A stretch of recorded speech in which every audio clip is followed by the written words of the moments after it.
the vid on your screens and put on a show no ating third quarter. And that is a Liver Aid assist Artadi to Gary D for the spectacular reverse brought to us by Liver Aid Liver Aid Capsule. Helps protect your liver naturally. Be a liver lover with Liver Aid. And Gary D loving that pass mula rito kay Paul Artadi. Fourth quarter action is underway in Dillinger. They broke that lead open, Jolly, without Dillinger at the point. Si Artadi ang nagtimon doon sa run na yun. Tama ka, partner, pero balik tayo kay Gary David. 7 points in first quarter, tapos check this second quarter, wala. And then a big 10-point input nung third quarter para kay David. Casio unable to save it at the baseline, so ang bola mananatili sa panic ng Meralco Bolts. Just 19 seconds into the fourth quarter. Ray Guevara mag-i-inbound. Chance to extend the lead immediately here in the fourth quarter. John Wilson takes the three. Lapit. Hanging in the air. Masyado malakas sa kanyang pabandang tira. Here's Sai Baguio bringing up this ball, and Alaska needs points quickly para makabalik. Hindi pwede mag-relax ang Meralco Bolts dito, partner. We know how dangerous yung team yung itong Alaska ACES, ano? It is a three-point attempt ni JV Casio. So yet another opportunity para sa Meralco to add to that lead. Here's Nathan. Wanted to lob it inside to Ildefonso, but the pass was too strong. Danny Ildefonso was trying to tell the officials na si Calvin Abueva na naman ay nahahawakan siya ni Abueva, no? Pero ang itong Meralco Bolts, they have to play to win. Huwag yung play not to lose lang, ano? Kailangan tuloy-tuloy, walang relax. Hindi sila pwede mag-relax with Bolts. London goes to Abueva. 8 seconds na titira sa shot clock ng Alaska ACES. Ontiveros bounces to Abueva. Pass inside to Sonny Toth. The reverse is short. Second attempt, no go. Abueva, third time. He gets hit. Di pumasok ang tira, pero may dalawa siyang free throws. Credit another rebound, offensive board para dito kay Calvin Abueva. Hindi lang pumasok yung kanyang putback, pero nakakuha na naman siya ng foul dyan. Dalawang free throws para dito sa the beast Calvin Abueva. Aside from yung personality ni Calvin Abueva na parang nananadya siya to try to get the goat of the opponent. Naiinis din ang kalaban sa kanya dahil he's everywhere on the court, di ba? Yeah. You try to box him out and he'll get the rebound over you. This PLDT Home DSL PBA Philippine Cup is presented by the reliable family-size connection of PLDT Home DSL, the #1 home broadband. Only 5 points para dito kay Calvin Abueva. The problem minsan sa mga ganyan na trying to get the goat of the opponent, minsan you lose focus naman eh. Importante dyan, you still have to stay composed and play your game. Especially when you're trailing by 13 and you're in the fourth and final quarter, 10.5 remaining. Tapikan ng bola, Dillinger daw huli nakatapik. It's gonna go to the red shirts of the Alaska ACES. Some lucky breaks para dito sa Alaska ACES, partner. That's only a 13-point deficit. Ang tagal pa niyan, 10 minutes and 22. Alam naman natin itong Alaska can come back. They've done that before. But the shot of JV Casio is way too strong. Dillinger. Oh, get out. Oh, Yun na. And they're going at it. We were waiting for this kanina pa. Calvin Abueva planted one on Jared Dillinger. Definitely Jared did not like that. Pero swatting away yung tira ni Jared, tapos yun na, tuloy-tuloy na silang dalawa dun sa mga fans, ano? And Lakay immediately getting in between, being the veteran. Talking to Dillinger, telling him to pull it. But Jared Dillinger definitely not liking that. Sapol sa ilong dito kasi after yung bagsak na ng dalawa ni Calvin Abueva.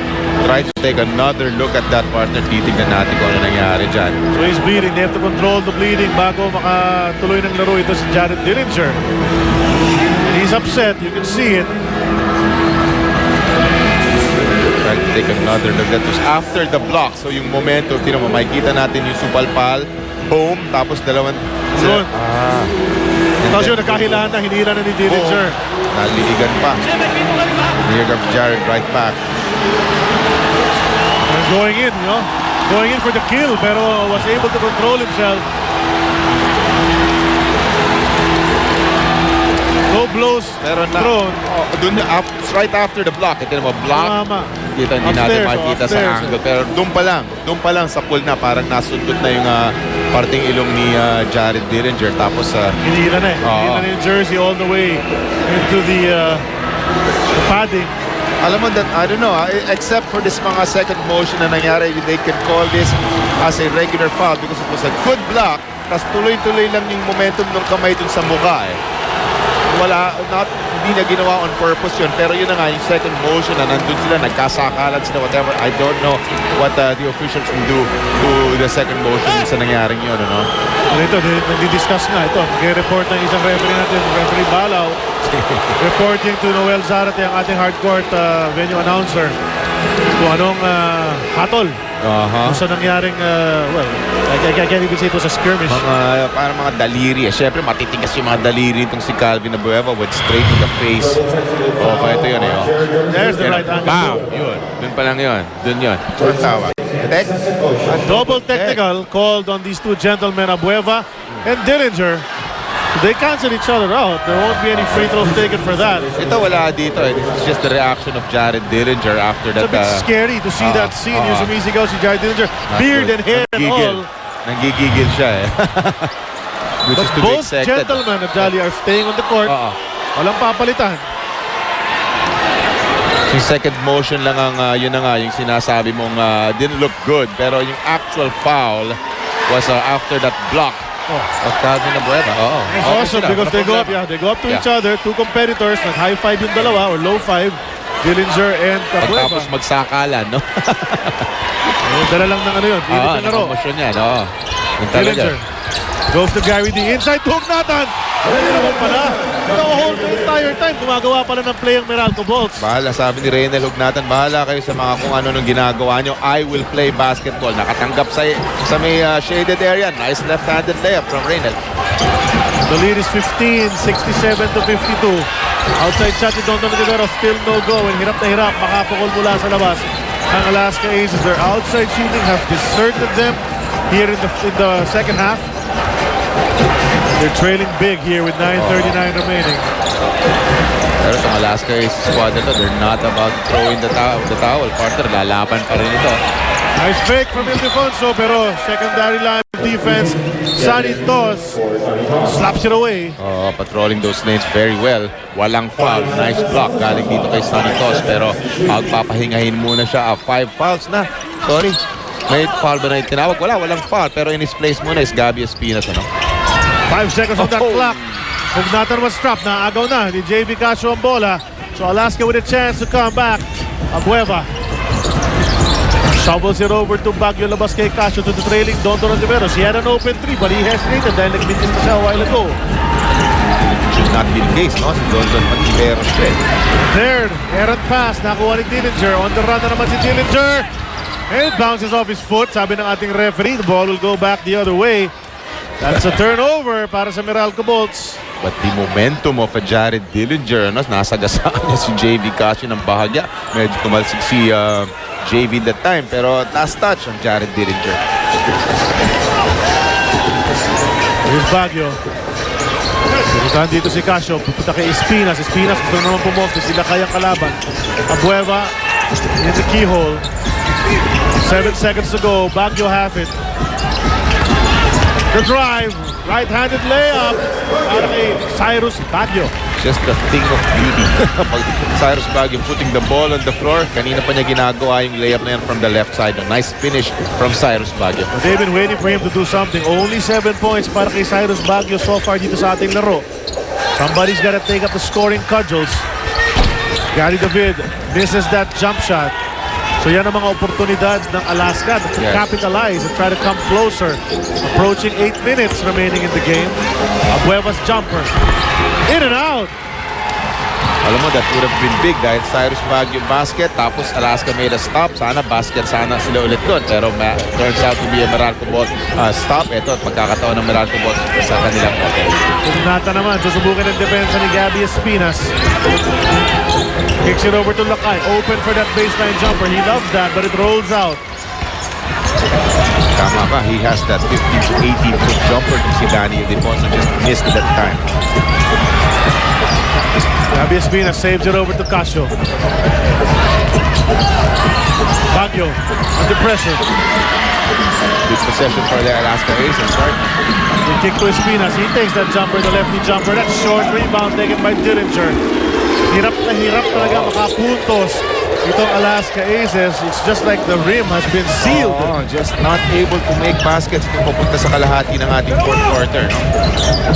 Dillinger with Defonso, the quick jumper from the side. Once again, it rolls out.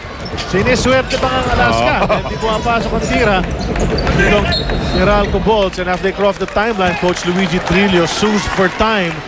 7 minutes sakto. Back at the big dome where Meralco is hanging on to a 13-point lead. A while ago, this is a Mariwasa quality play. Gary D inside to Reynolds for the layup. Atid sa inyo ng Mariwasa Tiles. Looking for quality tiles? Trust only Mariwasa. Uncompromising quality. And quality nga naman yung play na yun. Ganda ng pagka-inbound. Tapos pasa dito kay Gary David. Ganda naman ng pagka-cut ni Reynolds Hugnatan. Bilib nga ako dyan kay Coach Ryan Gregorio. No? Many coaches stand on the sideline. He has that squatting position and he keeps it for a long time. Diba? Ang hirap yan eh. Kakangalay. Let's turn it over to Nico Ramos. Well, Charlie, after that tie-up between Jared Dillinger at itong si Calvin Abueva, itong si Coach Ryan Gregorio pulled over his boys and impassionedly said, "We're going to win this game. I want focused basketball from all of you." Jared Dillinger's nose was bleeding. It actually still is. Pero sabi niya, "Coach, I'm okay. I'm calm." Para naman dito sa panic ng Alaska Aces, a lot of people might be wanting more of a penalty from Jared after what they're calling a choke, but not Coach Luigi Trillo. He's focused on the next few minutes and next few possessions. And interestingly, ang focus ng timeout niya si Calvin Abueva, wanting to give Calvin some confidence in saying, "Calvin, if you have a shot, you have to be aggressive. You have to take it." Charlie? Well, the coach is trying to manage it. You know, a while ago, 3-point shot that was made, brought to us by PLDT Home DSL, the #1 home broadband. Nakita natin dyan, may kwento sa atin ni Nico. The way coaches have to massage their players to try to get them motivated, keep it going. Hindi man pwede sabihin mo kay Calvin, tama na. Diba, tigil mo yung ginagawa mo. The confidence level might go down. Kita natin yung fives on the floor. That's brought to us by Tanduay Ram, celebrating Ram excellence since 1851. Hirap maging coach, no? Oo, partner, sinabi mo. Pero you gotta hand it also to Jared Dillinger. Bloody nose and everything. Pero yung demeanor ng tao, napakaganda. Still playing ball. Siya pa nagtitimon dito para sa Meralco Bolts. Nahuli so si JB Casio. They read what he wanted to do, blocked him upstairs. So they're trailing by 12. Manageable pa yan, partner. 6:06 remaining. Ngunit, Alaska, hirap na hirap talaga makapuntos. 6 minutes remaining. Well, half a quarter pa yan, partner. So, 12 kalamangan ito. They have to make a stop dito. Something has to happen now para dito sa Alaska Aces. Gary D's 3 is in and out. And Hugnatan gets the offensive rebound. Wilson naman susubok. It bounces out once more. And Gabby Espinas finally says, "Atin na tong bola." Casio to Abueva. Fouled upstairs. Cliff Hodge gets him. Saktong-sakto lang yung pasa ni JD Casio dun kay Calvin Abueva. Merong kamay na nakaharang sana dun sa passing lane. Ito, nakakuha pa ng foul off the layup. Was Calvin Abueva. So, dalawang free throw para kay The Beast. Good challenge mula kay Cliff Hodge. Knocked him down. The Liver Lover with Liver Aid City Marine Capsule. It's Liver Lover, boy. And Abueva struggling from the line. 2 of 5. He has one more coming. Needs to focus more. 8 rebounds. And once again, ball misses. So 1 out of 2 on that trip. Cuts the lead down to 11. 5.5 remaining. Fourth and final quarter natin. Charlie Cuna, Jolly Escobar, Nico Ramos at courtside. Bringing you game 1 of today's PBA Friday. A single-digit deficit para sa Alaska Aces. Yes, it is. Down to a 9-point lead. Well, they're lucky on that play. Nawala yung control ng sa bola dito si Abueva, but it bounced to the right guy and a nice lay-in mula rito kay Gabby E. Ito na yun. Grabe talaga dikitan dito in the lower part of the standings, middle to lower part ng ating Philippine Cup standings. Meralco with the ball. Ito nila ibalik sa double digits ang kanilang lamang. They don't need to rush things at this point. Itong Meralco Bolts. Nice open look. Nice layup galing dito kay Gary David. No rush there. We just know that Gary D can get off his shot whenever he wants to. Hinagis na mabuntang rebounds para sa kanya. Nice steal mula kay Espinas on the dribble. However, he loses it. But a foul is called. Balik muna tayo kay Nico Ramos.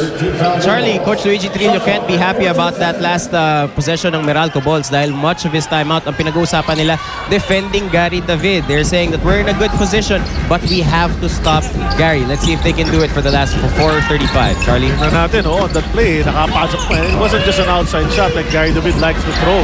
Nakapasok siya in the lane. Nandun sa play naman na yun. Pilit na pilit yung outside shot ni Cyrus Baguio, thwarted once again. Gary David already has 21 big points at eto na naman siya, may tangan ng bola ngayon as he is fouled once again by Calvin Abueva, already the fourth foul of Calvin Abueva at medyo dumidilim na to, partner, para dito sa Alaska Aces. Papunta na tayo sa 4 minutes. Alaska unable to string together baskets para makalapit, at Meralco lagi may sagot sa mga tira ng Alaska when they do. Gary D going all the way in. There's a block. Ito si Casio tumatakbo. Hodge trailing. Baguio gets it. Cross court to JV. All the way to the corner. Aldrich Ramos is free. That was straight into yeah, that's brought to us by PLDT Home DSL. The #1 home broadband. That was a big partner. Down to 8. Mabasa 8. Kalamangan nga nitong Meralco. And we know Aldrich Ramos can really make that 3-point basket. Ito si Dillinger. Punta kay Cliff Hodge. He'll attack. No foul called on that play. They're all puzzled. Ito si Baguio Sky. Oh, what a block mula kay Dillinger. They get it back. But the pass. Aldrich Ramos forgot that Cyrus Baguio is only about 6 feet. Akala niya mas 6'8", 6'9". Siguro ito si Cy Baguio. Nanlambot nga si Sky. What a block. Look at this. Boom. Get out, sabi ni Jared Dillinger. And that's just how awesome a guy like that Jared Dillinger is. He's been playing point guard all game, but he can be a power forward. He can rebound. He can bring that ball. And he can play defense. He got chased down the opponent at the height of 6'4". He's taller than most guards.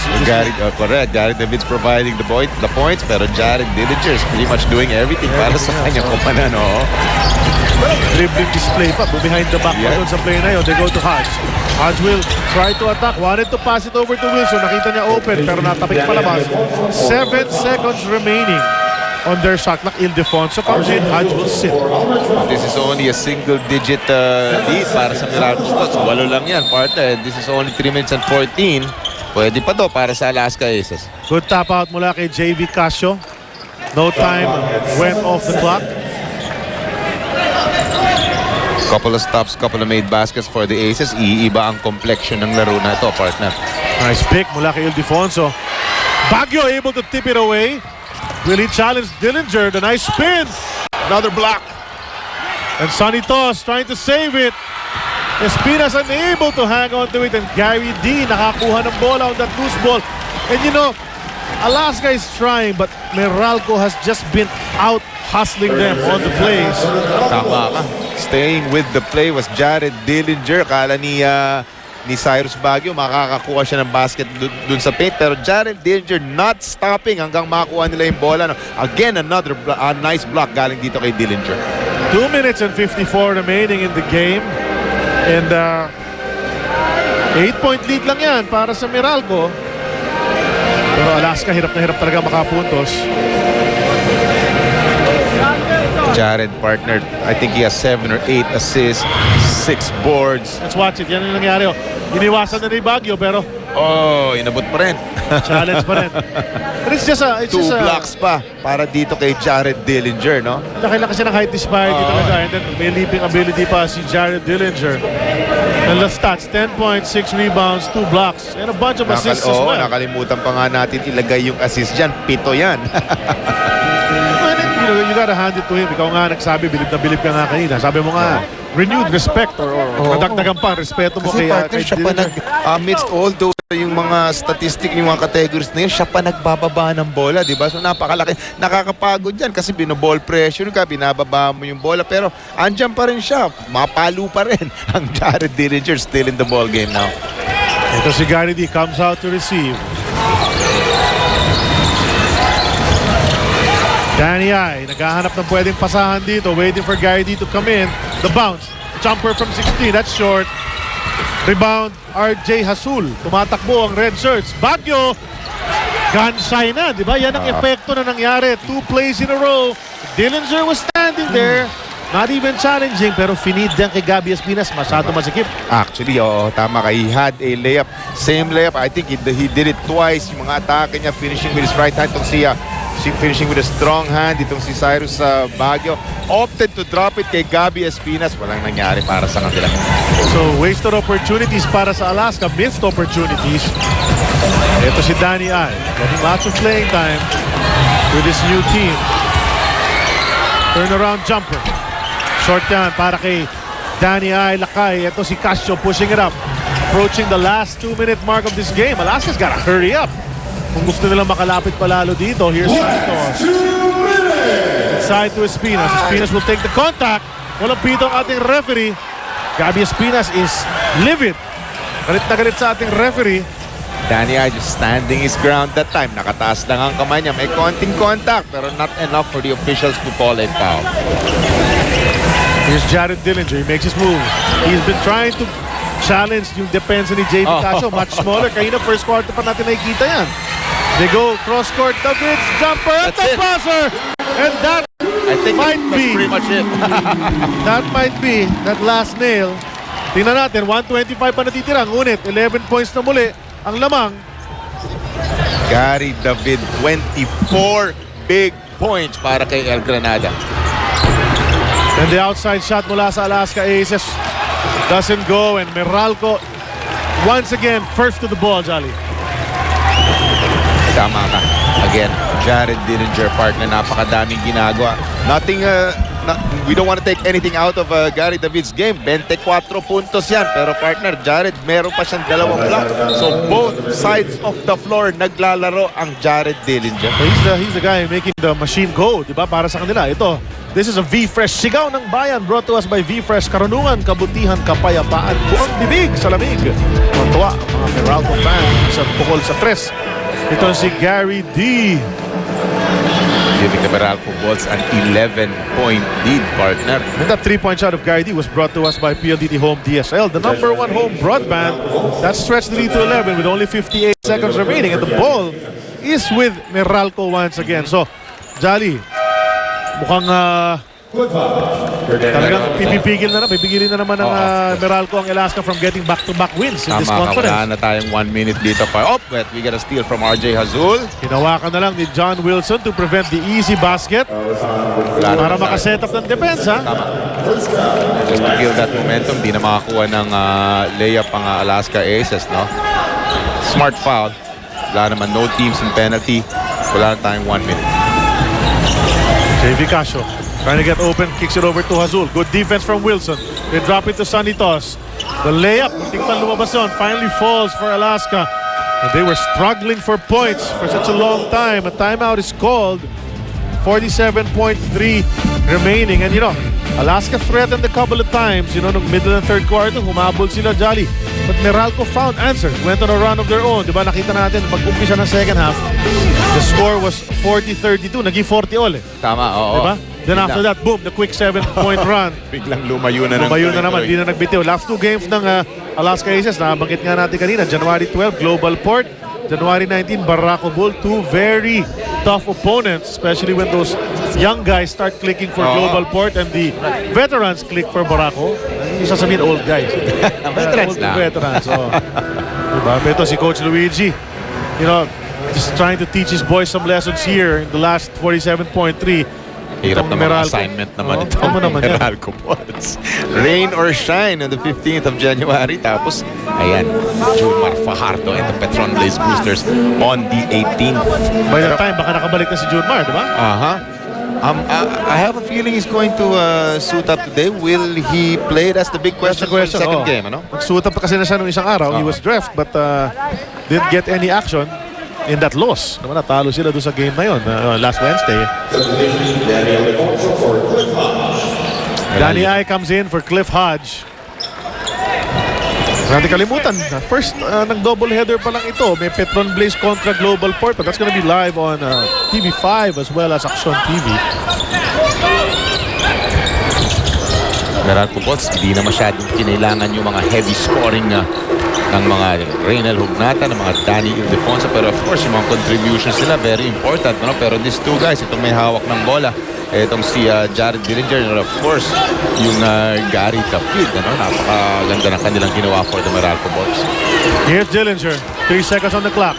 Kicks it to the side. Wilson for 3. Doesn't go. Toss with the rebound. That would have been the big emphasis. Diba? Kumbaga, alam mo na yung mangyayari. Pero, well, let's see if Alaska will still take this. Azul's 3. And that's the story of Alaska shooting dito sa ating second half, Jolly. It just wouldn't fall. Correct. Gary David sprinting still wants another point. And time will expire. 1.3 remaining, pero they'll probably run this off. Pag inimbang na yung bola. Yeah. And the victory will go to the Meralco Bolts. They'll move up to 5 and 7 and tie Barako. 74-65, a 9-point victory para rito sa Meralco Bolts, who led from the middle of the first quarter, Jolly. Tinuloy-tuloy na yan all the way here till the end of the game.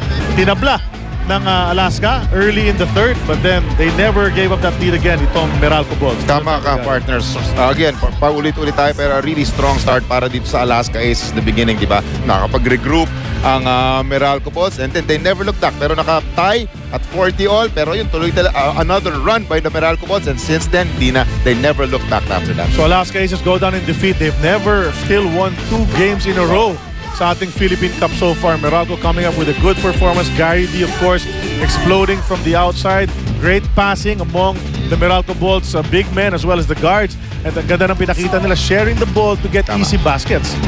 And well, the best player of the ball game, who did you give it to, Jolly? Siyempre, partner, ang dami niyang ginawa sa ball game. Not in terms of points. Gary David will not take anything away from him. 24 points, pero partner, sa lahat ng mga categories ng ating mga statistics, andyan siya. Jared Dillinger natin binigay ang best player of the game. Hey Jared, you know we know Mike. We know Mike is out of the action for now. It seems you're fitting into this point guard role. How are you managing to do this? You rebound the ball, you bring it up, you're doing everything.